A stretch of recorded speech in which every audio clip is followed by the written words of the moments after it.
I used to think there was no greater pride than raising a strong, independent daughter. That belief died on a Thursday night, 6:42 p.m. to be exact, in the middle of a candlelit rehearsal dinner where I had paid for every glass, every flower, every string quartet song. That was the night my daughter Olivia introduced another woman as her real mother. But I'm getting ahead of myself. Let me start where it all began, with a spreadsheet and a phone call. I'm a planner. Always have been. Maybe it's the accountant in me.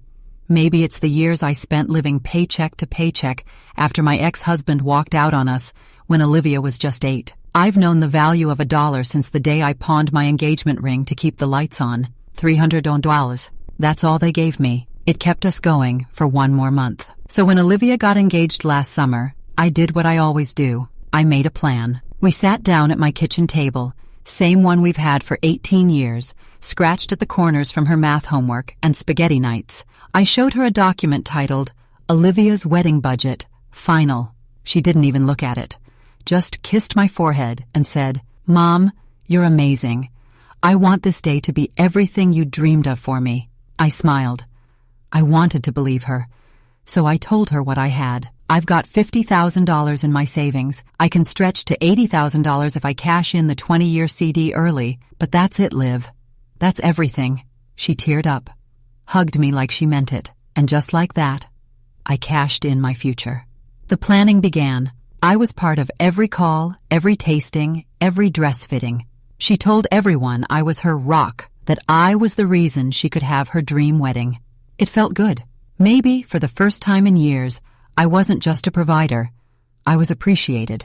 I even gave her my grandmother's pearl hairpin, the one I'd been saving for something old. It's odd. Receipts started piling up. Venue? $24,500. Catering? $17,200. Dress? $6,800. Live music for both ceremony and reception? $4,900. Flowers? $6,100. Photographer and videographer? $5,400. Custom invitations, $2,200. Makeup, hair, bridal party robes, spa day, $3,000. Miscellaneous emergency charges, another $10,000 I hadn't planned for. Final total, $80,162.42. I joked that she owed me 42 cents and she laughed, but she never offered to help. The groom, Daniel, was sweet but distant, polite. Called me Mrs. Bennett, even after I asked him to call me Linda. I brushed it off. Nerves, maybe. His parents were well off, but quiet. Didn't offer a cent, despite their lake house and BMWs. That stung, but I said nothing. I was doing this for Olivia. Then came the rehearsal dinner. September 14th. I wore navy blue. Her request. I'd spent all day making personalized gift bags for the guests. Her favorite chocolates, a mini bottle of wine, and a little note I handwrote, "Thank you for celebrating the love of my life, Olivia." Dinner was at a vineyard Olivia picked, $6,000 just for the private room.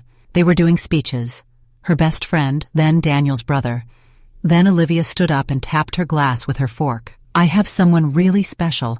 I want you all to meet before the big day." I smiled, expecting her to motion to me, but she didn't. She turned to the back of the room and said, "Everyone, this is Carla. She's the woman who's really been like a mother to me." I felt the air leave the room. Carla? Who the hell is Carla? A woman in her mid-40s walked forward, wearing a tight red dress and holding a designer bag I knew cost more than my monthly mortgage. Olivia hugged her, tight, kissing her cheek like they'd been reunited after years apart. Then Olivia said it, with a smile that ripped something inside me clean in half. "Carla is my real mom. In spirit. She understands me like no one else." People clapped. Daniel nodded. Someone even stood up to give Carla a chair beside the bride-to-be. I was frozen, still holding my fork in midair. I heard someone whisper, "Isn't that her mom over there?" And another reply, "I think that's her aunt or something." I looked around for someone, anyone, to meet my eye, but no one did. I wasn't the mother of the bride. I was a footnote, an afterthought, with a maxed-out checking account and a crushed heart. I didn't confront her that night. I didn't storm out. Instead, I went to the bathroom, locked the stall, and sat there silently for 22 minutes. I counted. I watched the toilet paper rolls spin when I pulled a piece to dry my face. 22 minutes. That's how long it took for me to stop shaking. When I came back, dessert had already been served. Nobody noticed I was gone. And Olivia? She was laughing with Carla over crème brûlée. But that night, I lay awake in the overpriced inn I'd booked for myself, $362 for one night, and I started thinking about every dollar I'd spent, every time I bit my tongue, every time I told myself, it's worth it, she loves you. And then I remembered the wedding contract, the venue, the deposits, the power I still had. And that's when something inside me shifted, not loudly, not with anger, but with purpose. If I wasn't her mother anymore, then she wasn't my responsibility either. The sun rose on her wedding day at 6:11 a.m. I remember the exact time because I hadn't slept a single minute. I lay on the stiff hotel mattress, staring at the ceiling fan spinning in lazy circles, listening to the laughter of the bridesmaids through the paper-thin walls. They were next door in the bridal suite, the one I had booked, the one I had paid $890 for, laughing, clinking glasses, while I sat in silence, feeling like a ghost. They never invited me to get ready with them. Not even a knock on my door. Not even a text. It was 6:49 a.m. when I reached for my phone. I opened my banking app and stared at the last $2,943.12 in my checking account. That was all I had left after Olivia's wedding. But I still had something more valuable than money. I had the contracts. You see, when you're the one footing the bill, they make you sign everything. The venue, the catering, the entertainment, all of it was under my name, my email, my bank card. I had read every line, every cancellation clause, every deadline. And something in my mind, cold and clear, began to click into place. The florist? Final payment due the morning of the event. No payment, no flowers. The catering team could be canceled up to 8 o'clock a.m. with a full refund, and I'd checked that box myself. The quartet? No show fee applied, but still cheaper than the full rate. It wasn't rage. It wasn't even grief anymore. It was a kind of quiet, controlled liberation. So at 7:03 a.m., I made my first call. Hi, this is Linda Bennett. I'm canceling the catering order for today's event at Rosewood Vineyards. Yes, the Bennett Hughes wedding. Please process the refund to the card on file. They were confused, of course. I kept my voice steady. The bride's party has made alternative arrangements. Please proceed. Click. At 7:22 a.m., I canceled the string quartet. At 7:40, the florist. By 7:55, I had canceled or redirected $38,000 worth of services. Then I opened my email. And with the same icy calm, I composed a message. Subject: regarding today's wedding, dear Olivia. Since you've chosen to replace me in both title and sentiment, please consider this my formal withdrawal from all remaining responsibilities and contributions to your wedding. The vendors have been notified. Contracts adjusted. You and Carla may now carry this day forward together, just as you introduced it. Wishing you the wedding you truly deserve. Mom, I hit send. Then I turned off my phone. You'd think that would be the moment I broke down, but I didn't. I walked down to the cafe across the street, ordered a black coffee and a plain bagel, $6.85, and watched the bridal party run around like ants through the big glass windows. They had no idea yet, not a clue. I could see them outside the venue. Daniel was on the phone, pacing. Olivia looked annoyed, still laughing, still unbothered. But that wouldn't last. It wasn't until 11:08 a.m. that my phone began vibrating. Once, then again, then 14 more times. I didn't answer. At 11:22, the first voicemail came through. Olivia's voice, high-pitched and tight. Mom, what the hell is going on? The flowers never showed up. The caterer's saying the order was canceled. Call me, now. Then Daniel's voice. Mrs. Bennett, I'm not sure what's happening, but the venue is asking for a $12,000 payment by noon, or they won't proceed. Please, we need to talk. And then, Carla. Carla had the audacity to leave a voicemail. Hi, Linda. I know emotions are running high, but this really isn't the time to make things about yourself. Olivia needs you to be mature right now. Put aside the drama and do what a mother would do. I laughed, out loud. alone in my booth at the cafe. Imagine being told to act like a mother by the woman who stole your daughter's heart with nothing but flattery and champagne. By noon, the damage had bloomed into full chaos. The guests began arriving to a venue with no decorations, no food, no music. The staff at Rosewood held firm. We can't proceed until the balance is paid. Olivia was in full meltdown. My niece texted me later and said she'd never seen her cry like that, and I didn't show up. I didn't even drive by. I spent the afternoon at a nearby spa. I used one of the refunded vendor payments, $4,300, and booked myself a facial, a massage, and a night in their suite. That was the first time I'd spent money on myself in over a decade. They managed to scramble together a backyard ceremony. Daniel's parents paid for pizza and a few folding chairs. The guests posted filtered photos, cropped tight so no one could see the disaster just outside the frame. But word got out. It always does. By Monday, the whispers had started. Wasn't that wedding supposed to be at the vineyard? Why was there no catering? Where was Olivia's mom? And I didn't have to say a word. I just let the silence speak. 3 days later, Olivia showed up at my door. No call, no warning. She looked exhausted, makeup streaked, dress still wrinkled from some forgotten suitcase. "You ruined my wedding," she said. I didn't invite her in. I stood in the doorway and folded my arms. "No," I replied. "You ruined our relationship. The wedding was just the bill coming due." She started to cry. Real tears this time. "It wasn't supposed to be like this. Carla she made me feel special, like I wasn't a burden." I didn't blink. "You weren't a burden. You were my purpose, but you handed that to someone who showed up with a purse and a fake smile." She tried to apologize, but I didn't open the door any wider. I just stood there and let her feel the cold space between us. "What do you want from me now?" I asked. She whispered, "Help. We're broke. We owe the venue. Daniel's parents are furious." I nodded slowly, and then I said the words I'd been holding in for years. "Then I suggest you ask your real mother for a loan." And I closed the door. After I closed the door, I didn't cry. I didn't scream. I made tea. Chamomile with a spoonful of honey, the same kind I used to make when Olivia was sick. That evening, I sat on the couch wrapped in the green knit throw she'd given me 3 Mother's Days ago, the one that said, "Best Mom Ever," stitched across the edge. I stared aside, those words, and wondered if she had meant them, even for a second. But what I didn't wonder was whether I'd done the right thing, because something changed in me after that wedding. Not just anger, something colder. Resolve. 3 days passed. I went back to work, back to life. But Olivia, she didn't stay quiet. It started with a post on Instagram. A photo of her in her wrinkled wedding dress, smiling with Daniel, standing barefoot in someone's patchy backyard with string lights dangling behind them. The caption? "It wasn't the day we planned, but it was perfect. We wanted something simple and intimate all along.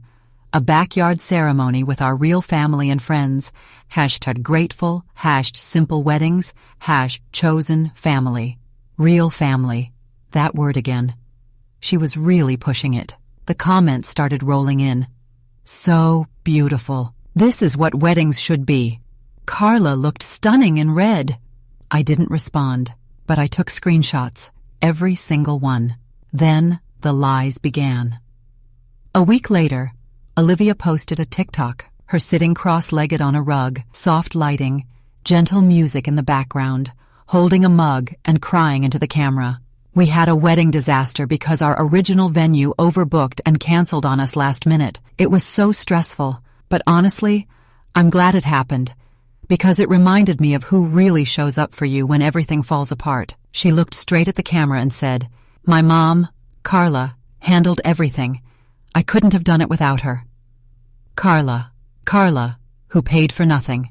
Carla, who swooped in and called herself mother because she knew Olivia needed attention like air. And me? Not a single mention, not even a whisper. I watched it 3 times, then I opened my laptop. See, what Olivia forgot was that I kept records, spreadsheets, bank statements, receipts, every vendor contract, every invoice, even photos of the checks I'd written. $80,162.42, line by line. So I gathered it all, labeled each file, created a folder, the wedding I paid for. Then I wrote a message. This is a full breakdown of the financial contributions I made toward Olivia Bennet and Daniel Hughes' wedding, the original budget, itemized payments, cancellations, and refund confirmations are included. Contrary to what has been posted publicly, I was the sole financier of this event up until I formally withdrew support the morning of the wedding due to irreconcilable personal reasons. Any public statements suggesting otherwise are false and misrepresent my role. Sincerely, Linda Bennet. I didn't post it to the world. No, that's not my style. But I sent it to 3 people: Daniel's mother, Janice, the venue owner, Mr. Holloway, and Olivia's boss at her wellness marketing job, the one who follows all her content religiously. No commentary, no emojis, just the truth. By the next morning, I had 2 unread voicemails, one from Janice. Linda, I'm so sorry. We had no idea. Daniel's furious. He thought they'd paid for everything themselves. If there's anything we can do. And one from Olivia's boss. Hi, Linda. Thank you for sending that over. We're currently re-evaluating Olivia's role with our team. We take authenticity very seriously at our company. Olivia didn't call, but she did take down her TikTok, and her Instagram post changed, quietly. New caption. Things didn't go as planned, but we're grateful for all who helped in the chaos. No more real family, no more Carla praise, just vague gratitude and silence. But I wasn't finished. A week later, I mailed a small box to Olivia's apartment. Inside was the pearl hairpin, my grandmother's, the one I'd given her for the wedding, and a single note: return what isn't yours. 2 days later, it arrived back at my doorstep along with a text: Olivia, fine. Take it. I hope your spreadsheets keep you warm at 9. Shh. I didn't respond, but I placed the pin back into its velvet box and locked it in my safe.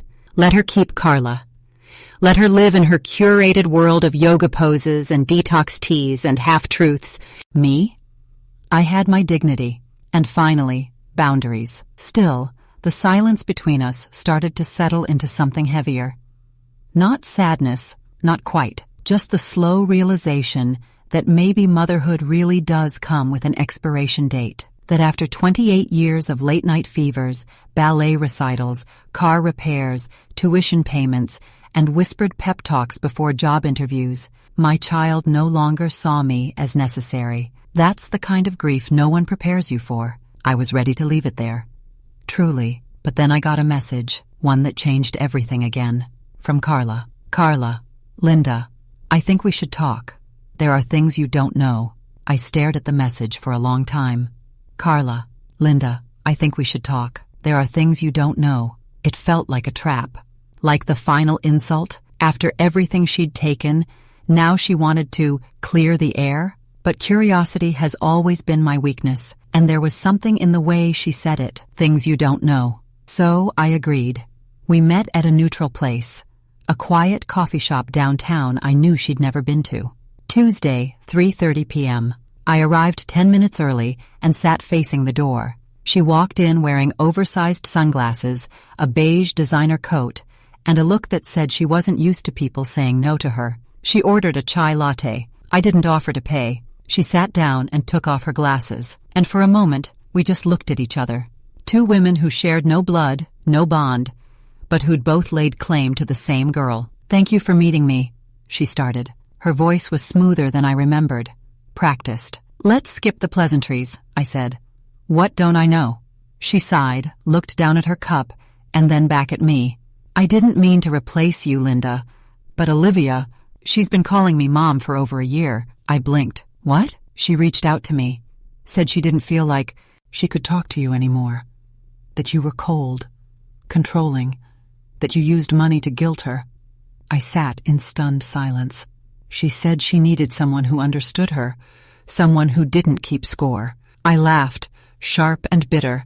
Did she mention the $80,000 wedding I paid for, or the 3 years I worked weekends to save it? I kept score because someone had to. Carla didn't flinch. I'm not defending her. I'm telling you what she told me, and I believed her because I didn't know the full story either. Then she pulled something from her purse, a small stack of printed screenshots. After the wedding, someone sent these to me. DMs Olivia sent to her friends, some to Daniel, even one to her ex-boyfriend. I hesitated, then took the papers, and my hands started to shake. Olivia? To a friend. Carla's easier to deal with. Mom's obsessed with being honored for everything. She always talks about sacrifice like it's a prize. Olivia, to Daniel. Just nod when Mom talks about the budget. She needs to feel important. Let her have her spreadsheet moment. Olivia, to her ex. Honestly, I'm just glad the old woman is paying for it all. One final service before I cut the cord. My vision blurred. My throat burned. Not from tears, from fury. Carla leaned in. I didn't know she was using me to make you jealous. I thought I was helping. I looked her dead in the eye. You let her introduce you as her mother. At my dinner. After my money paid for everything on the table. She looked away. I regret that. I really do. Then she said something I didn't expect. She's been asking me for money since the wedding. I narrowed my eyes. How much? Over $12,000. Claimed it was for rent, but now I know it's for credit card debt. She maxed out her limit on the honeymoon. I shook my head slowly. She's trying to play us both. Carla nodded.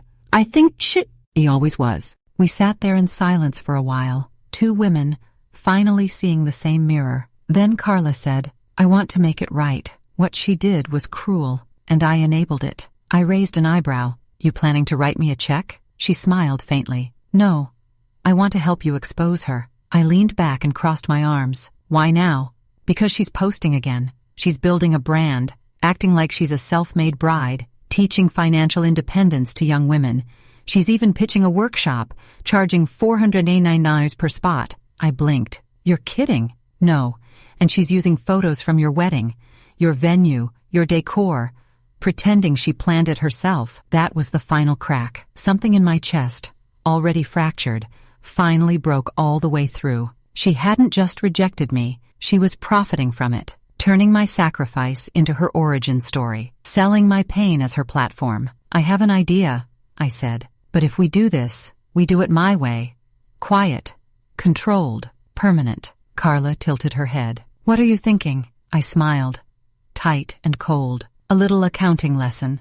Publicly sourced, thoroughly documented, and impossible to delete. That night, I began building the website. Domain name, thetrutheaboutthebride.com. The homepage, a polished timeline of Olivia's wedding planning, with high-res vendor receipts, side-by-side social media posts, and annotations showing what she claimed and what actually happened. A section called Who Really Paid, a breakdown of every cost, bank statements, scanned checks, even florist email threads. Then a gallery, photos from the rehearsal dinner, one of Olivia hugging Carla. The caption, she called her the real mother, after I paid $80,000. Let's break down that math. Then I embedded a video. Carla speaking directly into the camera. I made a mistake.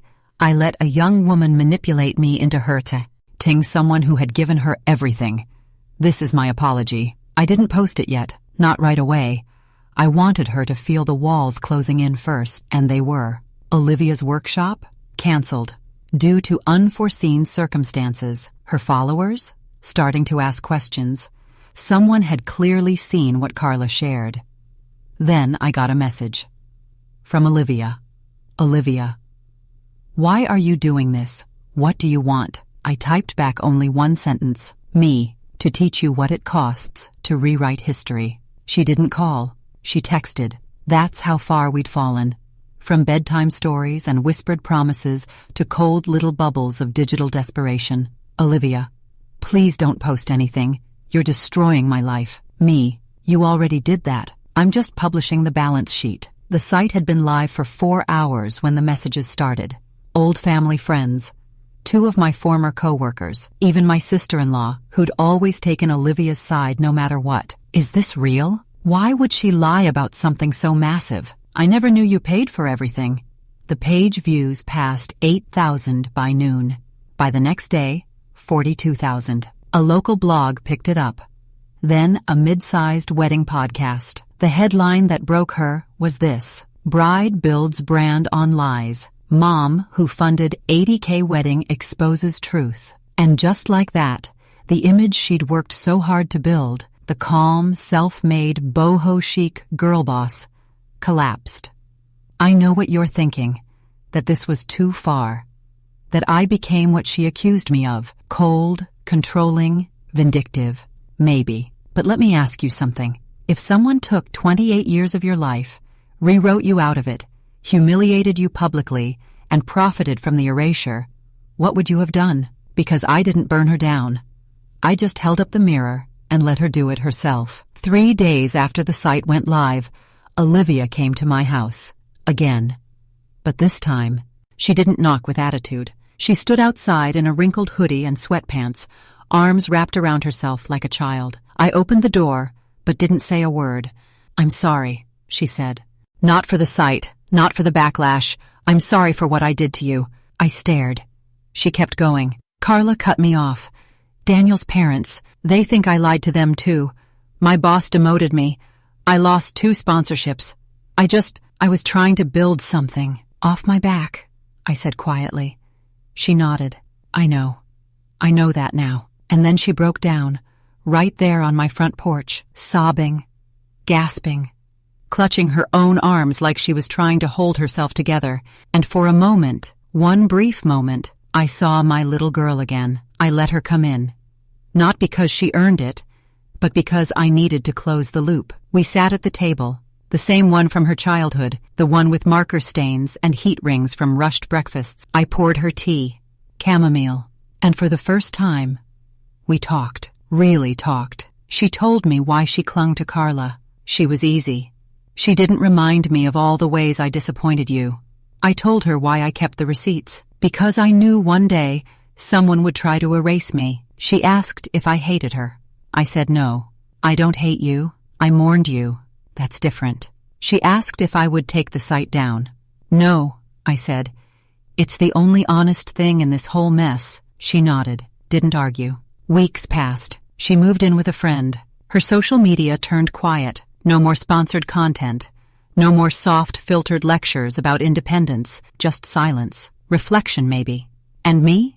I started living. I joined a garden club. Took a weekend trip to Maine. Spent some of the refunded wedding money on a photography class I'd always wanted to try. I even booked a small trip to Italy for spring. $3,480 for a package tour. Every cent guilt-free, because I earned that. And maybe it's time to start doing things for me again. Then, one day in July, I got a package, no return label. Inside was a leather-bound journal with a card taped to the front. If you ever want to hear the whole story from my side, it's all in here. No filters, no hashtags, just truth. Love, Olivia. I haven't opened it yet. Maybe I will. Maybe not. Some stories don't need to be retold. They need to be remembered. And if you're wondering whether I regret it all, the money, the pain, the public exposure, I don't. Because there's something powerful about no longer begging to be appreciated, something dignified about choosing truth over silence, and something liberating about finally understanding this. Being a mother is not about being owed. It's about choosing, again and again, to give love where it's deserved, and knowing when to stop